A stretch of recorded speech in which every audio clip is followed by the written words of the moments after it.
Hello viewers, আসসালামু আলাইকুম। কেমন আছেন সবাই? আজকে আপনাদের জন্য নতুন আরেকটি ভিডিও নিয়ে চলে আসলাম। কিভাবে বার্থডে কেক বা অকেশনের জন্য কেক তৈরি করে ডিজাইন করে নেবেন তা আমি দেখিয়ে দিব। আমি আগে থেকেই ক্রিম বিট করে নিয়েছি। এই যে আমি একটা বাটিতে একটু ক্রিম উঠিয়ে নিয়ে আমি তারই সাথে সুন্দর করে একটু কালার মিক্স করে নেব। এই যে আমি পিঙ্ক কালারটা মিক্স করে নিচ্ছি। একটু করে আমি নাইফ দিয়ে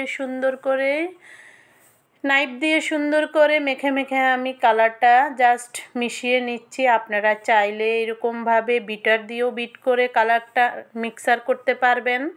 এই যে আমি একটি পাইপিং ব্যাগে আগে ঢুকিয়ে নিচ্ছি। পাইপিং ব্যাগে এভাবে ঢুকিয়ে নিয়ে নজেল এই ব্যাগে সেট না করে আর একটা পাইপিং ব্যাগের নজেলটা আমি সেট করে নিচ্ছি, তাহলে ঝামেলা পোয়াতে হবে না।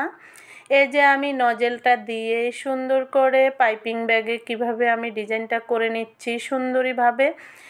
এই যে সুন্দর করে আমি এবার রোজ দিয়ে দেব। রোজগুলো আমি দিচ্ছি।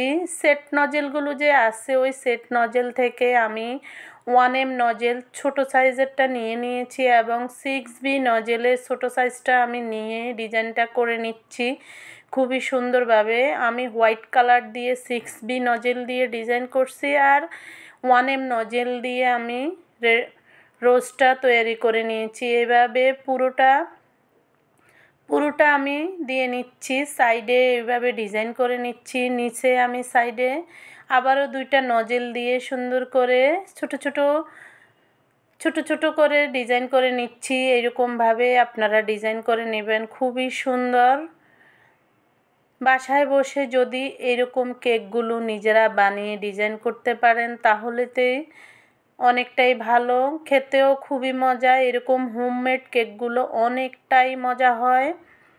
এই হোমমেড কেক আমার মতো কেকে কাজ করেন এরকমভাবে আমাকে কমেন্টস করে জানাবেন। এই যে আমি অতটা ভালো ডিজাইন পারি না, কিন্তু যতটুক পারি চেষ্টা করেছি আপনাদের মাঝে শেয়ার করে দিয়েছি। এবার আমি কয়েকটা সুইট বল দিয়ে দিচ্ছি।